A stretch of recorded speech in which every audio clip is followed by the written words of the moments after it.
finaliza com um dos maiores nomes da posição, se não o maior em termos de Brasil e mundo, Roberto Carlos. Seu aluno, patrão, que honra recebê-lo aqui. Faz as honras da casa. Roberto, que professor, tudo bem, senhor? Tudo bem com vocês aí? O senhor está no céu, hein? Já te disse, hein? Professor, mas sempre quando se fala de Zico, tem que tratar como senhor, tem que tratar com muito respeito. É único, né? Zico só existe um no mundo. Então, além de ser uma excelente pessoa, foi meu treinador e para mim foi um orgulho, um privilégio enorme conviver com o senhor durante esse tempo no Fenerbahçe e, claro, acompanhando a tua carreira. Para mim foi fantástico. Bom, mas vamos falar de lateral, que por isso estamos aqui. E eu quero saber, Roberto Carlos, e Zico também, que já guiou muita gente para a posição, para escolher. Como é que faz para você decidir ser lateral? Porque todo mundo, quando começa, é criança, geralmente quer ser atacante, quer jogar na frente. Você falou uma coisa certa. Para mim, eu escolhi ser lateral porque tinha muitos atacantes, né? Muitos pontas esquerdas, né? Eu comecei jogando de ponta esquerda junto com meu pai e nos jogos regionais do interior de São Paulo, teve muita febre e gripe. E o Adailton Ladeira perguntou: Roberto, você pode me ajudar hoje? Eu falei: claro, professor. Isso é lógico. Só que eu preciso que você jogue de lateral esquerdo. Eu falei: vixe, eu sempre fui muito ofensivo. Então, antes de começar o jogo, ele me chamou e falou: você tem que fazer assim, assim e tal. Pegou a bola, se arranca. E foi um dos melhores jogos que eu fiz na minha vida, tratando-se de categoria de base. E a partir dali eu comecei a jogar de lateral esquerdo. E logo em seguida já fui para o União São João, de lateral esquerdo, pequenininho, rápido pra caramba. E aí foi onde começou a minha história. Professor Zico, olha só. Para ser lateral, a primeira coisa que tem que fazer é defender, não é isso? É um defensor, né? Exatamente, é o que a gente sempre aprende. Mas vê aí, lembra de quando ele foi para lateral, se tu tem em mente algum ponta que deitou em cima dele. O cara aprendeu, o cara que é bom, que é inteligente, foi lá e aprendeu a marcar. Agora, quando tinha espaço... O que o Ladeira falou para você? Quando tem espaço... vai para frente. Exatamente. Então, quer dizer, eu joguei também com um dos maiores laterais, que foi o Júnior, que era um meio-campo. O Seu Bria, que era um dos nossos treinadores, que viu que ali no meio-campo tinha muita gente e tal, virou para ele e falou: na lateral direita não está muito legal, não. Então, aproveita que ali pode aparecer a chance. E aí ele foi aonde ele começou e arrumou uma vaga na lateral direita, se firmou no time, depois ele foi para a lateral esquerda e se tornou um dos melhores. Eu sempre uso muito o Branco e o Júnior como exemplos na minha carreira, porque eu tive o privilégio também de jogar com eles. Né? Foram os caras que, de verdade, me ensinaram como se posicionar, como marcar, se você encontra um jogador rápido, como se posicionar, dar o espaço para ele, porque eu sempre fui muito rápido, então eu deixava sempre o lado para o cara, na hora que ele fosse cruzar, eu já chegava no carrinho. Agradeço muito aos dois, porque os dois foram dois grandes professores da minha vida. Eu acho que ficou uma coisa muito marcada, principalmente no Brasil, que você foi o responsável pela geração que queria o lateral super-homem, que marca pra cacete e apoia pra cacete também. O que você preferia, apoiar ou marcar? Eu consegui conciliar essas duas coisas depois que eu fui pro Palmeiras. Na época do Vanderlei Luxemburgo, que disse o Vanderlei que era bom. O Vanderlei era suplente do suplente. Você tá despertando aí um monstro aí do outro lado.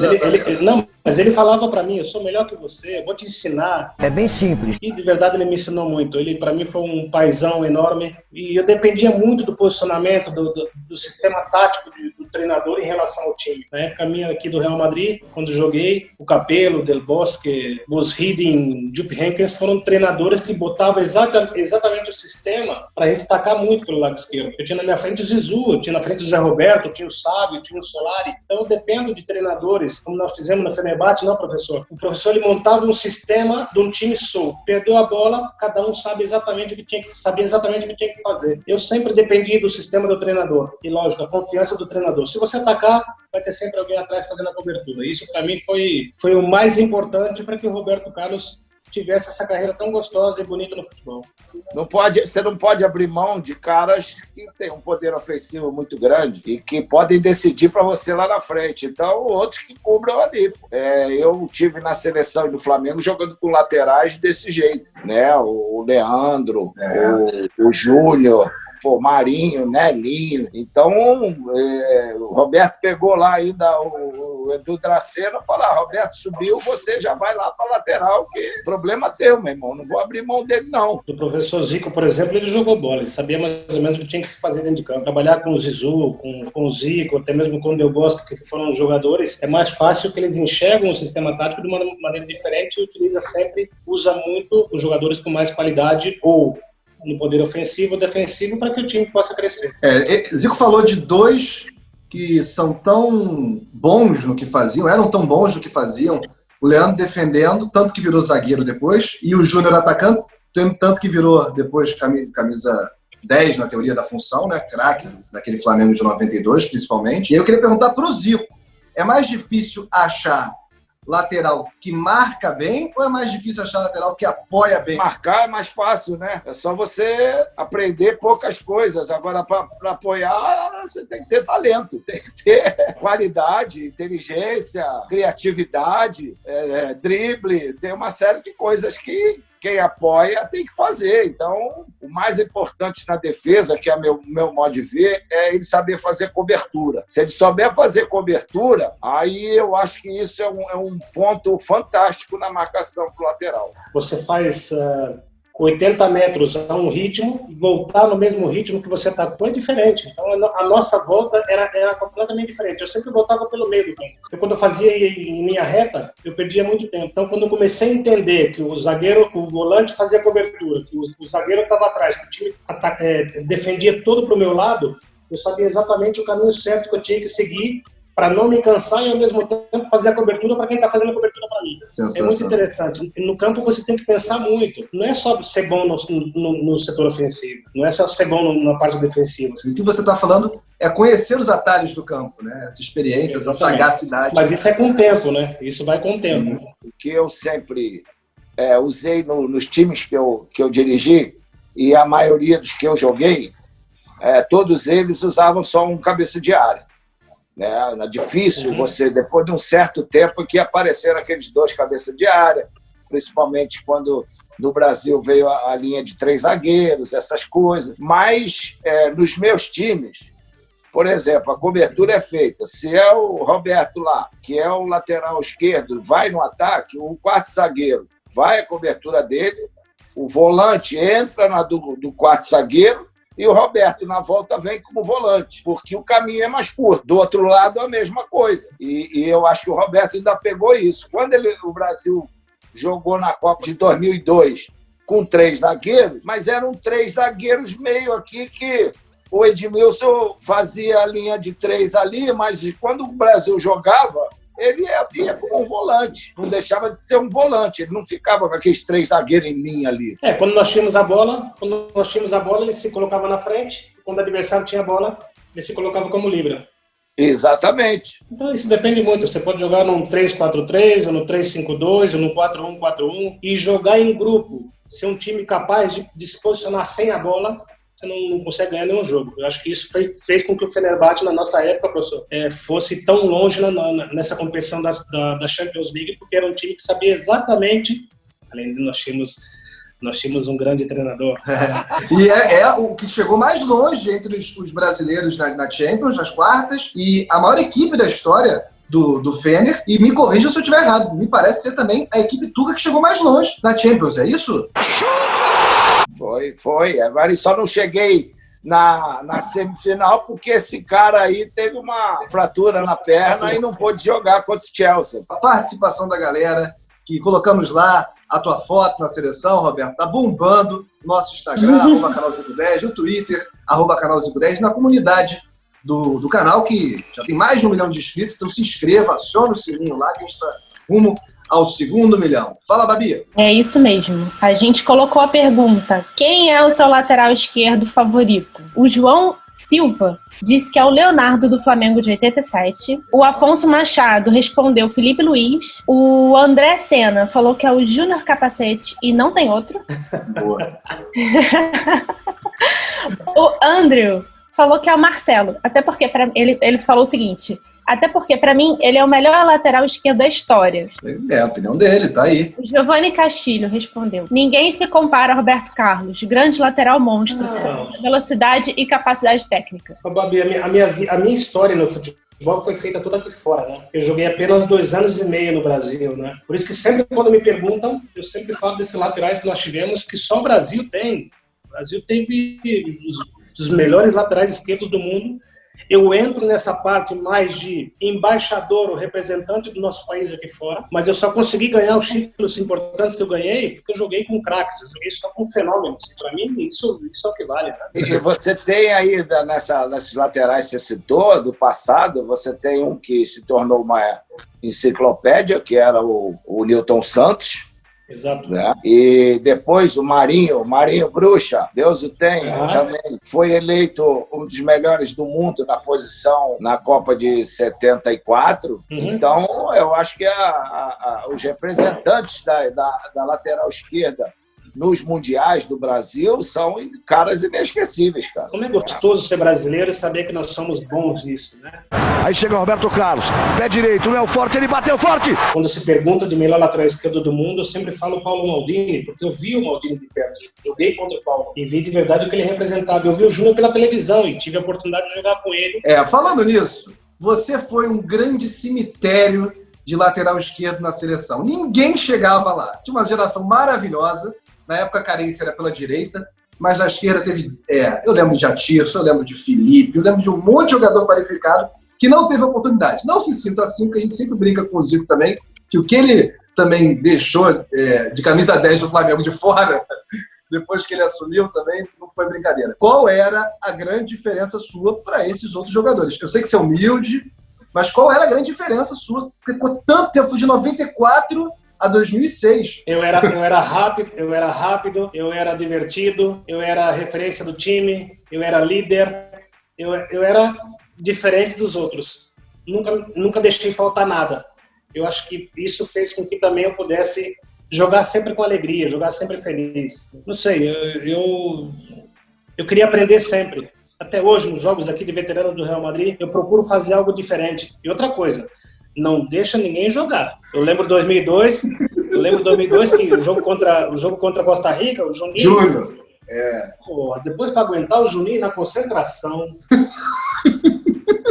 Ele jogou melhor que eu, que ele tinha que ser titular, que o Filipão devia pensar. Edilson lança pra ele. Olha a chance do quinto gol, lá vem ele, bateu direto. Eu falei, Júnior, você não vai jogar nunca mais. Por isso que eu fiz. Eu tenho em total na carreira, não sei quanto o professor tem, mas eu tenho em total de jogos 1.480 jogos em toda a minha carreira. Imagina o tempo que eu joguei. Não deixava ninguém jogar. Eu não queria perder meu espaço nunca. Patrão. Eu tenho quase 1.200, eu acho. Mas o que acontece é o seguinte, você quando está na seleção, você demora a arrumar uma vaga que, a concorrência é tremenda. Aí quando você arruma uma vaga, aí vem a Alemanha, você joga. Vem Inglaterra, você joga. França, você joga. Itália, você joga. Aí vem a Arábia Saudita, aí joga o reserva. Aí o cara mete 3 gols. Porra! E aí? Entendeu? Porra, aí o cara, fez 3 gols e tal. Cara, aí você vai voltar, você não faz um gol, o cara, tá vendo? O outro fez 3 lá e tal. Porra! É isso, cara. Não pode dar brecha pra ninguém, não, cara. Júnior. O Roberto Carlos, ato falho. Oi. Eu queria saber de você. Júnior. Ato falho total, mas é elogio também, né? Porque, como você falou, uma referência pra você. E o Juninho jogava muita bola também. Muito bom jogador. Muito bom jogador. O Juninho, quando eu saí do Palmeiras, ele chegou. Isso. E, putz, uma simplicidade, rapaz. Um abraço. Lembro do Maracanã, um jogo Flamengo-Santos, que eu sempre fui santista, sempre sou santista. E eu lembro o jogo do Maracanã, na época do Marola, Gilberto Costa, Lino. Nunca vou me esquecer, meu pai tinha até um quadrinho na casa dele. E eu sempre falava pro meu pai, pai, um dia eu vou jogar no Maracanã. E eu tive o privilégio de poder trabalhar com essas pessoas que sempre tive como ídolo. E o mundo do futebol te permite isso, né? Eu me sinto um privilegiado de verdade de poder conviver tantos anos, foram 27 anos jogando futebol. Chuta Roberto! E não me arrependo absolutamente de nada. Nada. Aquele menininho de Garça que tinha sonho de ser jogador de futebol e hoje a gente passa isso para os meninos mais novos aqui no Real Madrid, bota na cabeça. Você quer jogar em time grande? Você quer ser titular do Real Madrid? Trabalhe. Seja sincero, chega antes, sai depois. Eu tô arrepiado, eu só não vou chorar porque enfim, eu tenho que trabalhar. É porque você não passou de você ter estar sentado no ônibus na frente Aí tem um cara atrás que pegava o telefone. Ô, pai, é o seguinte, pô, aqui tá difícil. Cara, o cara quer concentrar de manhã para jogar no outro dia à noite. Porra, é brincadeira. Treinamento aqui, eu não deixo o pessoal comer, nós estamos no Ramadã. Esse cara é resenha. Porra. Mas ninguém falou que não tem perrengue, que não reclama. Ninguém falou isso. Eu olhava assim, eu falei, um dia eu vou encontrar seu pai. Um dia eu vou encontrar seu pai e vou falar tudo para ele. Esse dia chegou, chamei os dois aqui, tá vendo? Ele ligava pro senhor, né? Tudo, isso aí é um canalha danado, mas é divertido. É tão gostoso. Eu sempre fui de fundão de avião. Fundão de avião e fundão de ônibus, né? Mas aí quando você tá do lado do teu ídolo, velho, eu queria estar do lado dele ali. O Zico tem muita história. Onde você vai pelo mundo, hoje eu viajo com o Real Madrid por todo o mundo, e qualquer lugar que eu vou, a pergunta qual o melhor jogador, quais são os melhores jogadores do nosso país, e sempre nessa lista está o nome do Zico, por tudo que ele fez. E eu tive o privilégio de estar com ele, eu não podia perder esse momento, de encher o saco dele todo dia, toda a concentração e toda a saída para o estádio. E era muito legal, né? Era muito legal. E olha que eu vivi muitas coisas no futebol, com grandes jogadores, grandes treinadores, mas ele é nosso, o Zico é nosso, o Zico é patrimônio brasileiro, é patrimônio nosso. Você teve alguma dificuldade para se adaptar à Europa? Porque foi muito rápido ao futebol europeu. O que você acha que facilitou essa adaptação? Como é que ela tem que ser feita? Hoje você que também vê a galera nova querendo chegar, como você falou. Acho que é mais de casa mesmo. Eu não tive nenhuma dificuldade. Meu pai, família simples também, né? Continua sendo. Quando eu tinha 13 anos, eu falei, pai, eu vou jogar bola. Vou parar de trabalhar aqui, quero jogar bola. E quando eu voltar, o senhor vai ter uma casa. E aí foi. Aí começou meu sonho de jogador de futebol. Então, independentemente da temperatura, da língua, do ambiente que existisse, eu queria me adaptar o mais rápido possível. Esse Roberto engraçado é o que vocês vão ver sempre. Eu chegava em qualquer ambiente, eu me adaptava rápido. Me surpreendeu quando eu cheguei na Itália, o pessoal não me conhecia tanto, me conhecia mais pelo Palmeiras, não tanto pela seleção, mas eu queria ser o Roberto Carlos conhecido, queria fazer coisas que os outros estrangeiros não faziam. Chega, a comida não é boa, a temperatura não é boa, sinto saudade da minha mãe, do meu pai, da minha avó, Então eu queria mudar um pouco essa história. Quando eu viajo pelo mundo afora aí, que as pessoas têm um carinho, não só pelo Roberto Carlos, nós somos embaixadores do país. Né? Se você pegar hoje o lateral esquerdo do Real Madrid, são 25 anos de lateral esquerdos comigo e com o Marcelo. Que clube que conseguiu isso, né? Eu fiquei 11 anos e o Marcelo está 14. Eu sou estrangeiro com o maior número de jogos no Real Madrid. Então isso para mim me deixa feliz. Por isso que a gente estava falando agora há pouco, as pessoas viram o Leonardo, Branco, Júnior, eles tiveram mais tempo que esses jogadores jogando aí no Brasil. Minha passagem pelo Brasil foi muito curta, por isso que eu me adaptei. Hoje eu estou há 27 anos morando fora do Brasil. Jogar com a seleção é uma coisa, jogar no clube é outra. Eu não joguei em vários clubes, eu joguei só no Palmeiras. Depois no Corinthians. Mas aí o Roberto já estava de muleta. Pro Roberto Carlos, pé esquerdo na bola! Mas uma coisa que você falou e o Sávio sempre fala isso, você falou pra ele, que foi de não mudar a característica de jogo dele, não mudar o estilo de jogo dele assim que ele chegou. Você não mudou o seu também?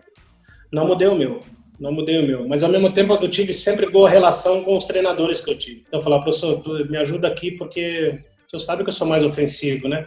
Não que eu atacava muito. Eu só fui embora da Itália mesmo porque hoje o futebol italiano é mais de toque. Na minha época era goleiro, atacante meio campo, e atacava pelos lados, né? Isso me dificultou muito. Por isso que o Hodgson me colocou de atacante, porque eu tinha dificuldade de chegada. Então você vê, não é que eu não me adaptei ao estilo do Hodgson. O problema é que ele me tirou da minha posição de lateral esquerdo, me colocou de atacante, eu com 1,5 m de altura, os zagueiros de 2 metros não dava. E me preocupava também aquela coisa de jogar pela seleção brasileira. Eu tinha medo muito de não ir para a seleção. Mas foi uma experiência muito boa na Itália. Professor, quantos anos você ficou na Itália, professor? 2. 2 anos sem chover? Qual é a diferença, vou começar pelo Zico San nessa, do lateral da sua época, patrão, pro lateral da época do Roberto e para agora? Se há diferença gritante nisso? A diferença agora é que os caras querem que os laterais virem ponta e não é por aí. Eu acho que o lateral ele tem que ser a surpresa. É o que, a meu ver, diferencia o Marcelo e o Daniel Alves, que são jogadores que também sabem jogar pelo meio e aí, lógico, os treinadores deles devem dar uma opção para os caras abertos para eles poderem ir pelo meio também. Vou estender a pergunta perguntando também se tem algum lateral hoje em dia que parece com o seu estilo de jogo. Eu acho que não, mas aí é contigo. Se tem diferença lateral do time agora... Não sei se você tem acompanhado o Alaba, jogador do Bayern de Munique. Sim, muito bom jogador. Ele tinha bom. Mas o Marcelo é mais habilidoso, o Felipe é mais clássico, o Alexandro se parece muito ao Felipe, jogando, que são jogadores que jogam mais com a bola nos pés. Eu primeiro, que eu não tenho a qualidade do Marcelo, nem do Felipe, e muito menos do Alexandre para jogar com a bola nos pés. Eu recebia e jogava para outro e já sprintava, porque eu sabia que o adversário não ia conseguir me alcançar. Eles gostam da bola no pé, por isso que eles vão muito pelo meio. Eu gostava de ir sempre sem a bola. Você está aí na Espanha, e esse menino que está agora aí na seleção, que está no Atlético, o Renan Lodge. Bom jogador, professor. Muito bom jogador. Eu me lembro quando ele estava no Atlético Paranaense, eu falei com o Júnior Calafate aqui também em relação a ele, mas na época o Real Madrid estava com outras ideias. Mas o menino é muito, muito bom jogador. O problema é aquela história de sempre, né? O Atlético é um grande time, mas se ele estivesse no Real Madrid, por exemplo, a imagem do Renan seria diferente, né? Ele estaria sempre muito falado aqui. Eu acredito, já falei isso com o Zico San, que esse menino vai ser o lateral da seleção por muito tempo. Esse moleque é muito bom. Esse menino é muito bom lateral, cabeça boa. Claro que o sistema do Simeone bota um jogo de titular, outro jogo de descanso. Um titular, outro descanso. Isso às vezes atrapalha a cabeça do menino. Mas eu espero que o Simeone pouco a pouco vá conhecendo ele mais e que ele continue jogando como ele está. Porque os jogos que ele está fazendo, de verdade, são jogos... Eu não. Eu sou Alá Madrid. Daqui a pouco vocês pescam ele. Faz um favor pra ele. Bota ele pra jogar sempre. Mas ele por ser brasileiro, independentemente da rivalidade que existe entre Real Madrid e Atlético, eu tenho um carinho tão grande por ele. Eu vejo ele jogar com uma alegria, um moleque que tem uma potência, ele sabe muito bem o que faz com a bola e sem a bola. É muito legal. Quem não conhecia está conhecendo de verdade quem é Renan Lodge. Assina embaixo, patrão. Assino, pô. O que eu gostei dele foi personalidade. Fazendo as jogadas que tem que fazer, arriscando, não ter medo de errar. Isso é importante para qualquer jogador em qualquer posição. Perfeito. Não é só contra a Arábia Saudita que faz o jogador, né? Tem que jogar bem jogos importantes também. Ô, Babi Zavarese, quem vão ser os felizados que vão participar aqui desse papo maravilhoso com o Zico e Roberto Carlos? Diz. O Jean, do Instagram, que é o Júnior Maestro, a Tirson e o Felipe. Seus laterais esquerdos favoritos. O Ismael também, pelo Instagram, falou que é o Felipe. E o Max Emanuel disse que é o Júnior e o Nilton Santos. São nomes que a gente já trouxe aqui pro papo. Não tem como fugir muito disso, né? Falando de lateral esquerdo, né? Não tem como... Você falou do Maldini. Isso foi bem legal. Algum outro que te chame a atenção, internacional até, na posição? Você lembra do Lizarazu? Lembro, francês. Outro jogador bom. Breitner. Gente, eu preciso falar alguma coisa. Alguém quer encerrar para mim? Padrão, encerra aí, por favor. Primeiro, agradecer nossos parceiros lá da Sim Saúde. Aí, ó, mais um. A gente só está trazendo fera. E trouxemos um dos maiores do mundo, campeão do mundo, campeão de tudo que passou. E muito obrigado. Roberto, de coração... Coração obrigado, grande, muito obrigado por tudo. Nós brasileiros que agradecemos tudo que o senhor fez pelo futebol. E o que é ainda o que representa pela gente. Vamos lutar juntos para combater o coronavírus. Nós do canal Zico 10, o grupo Assim Saúde e o grupo Memorial Saúde estamos juntos nessa. Sabemos que a melhor forma de derrotar o Covid-19 é com medidas de prevenção. De preferência, fique em casa, siga as recomendações dos especialistas. Isso vai passar.